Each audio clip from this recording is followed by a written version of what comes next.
স্বয়ং কৃষ্ণকে দেখে কৃষ্ণের অঙ্গবর্ণকে মেঘ জ্ঞান করছেন, পরনের পীতবরণ বস্ত্রকে বিজুলি জ্ঞান করছেন। বলছে নবরাই মা ওগো মেঘ জমেছে, মেঘ জমেছে, কদম তোলায় মেঘ জমেছে, কদম তোলায় মেঘ জমেছে, তাই বিজুলি চমক দিচ্ছে, কদম তোলায় মেঘ জমেছে,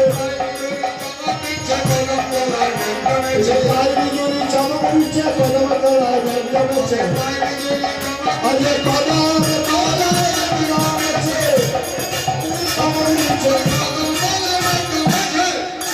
চমক দিচ্ছে, বড়াই মাকে সব দেখছেন, সব বুঝতে পারছেন।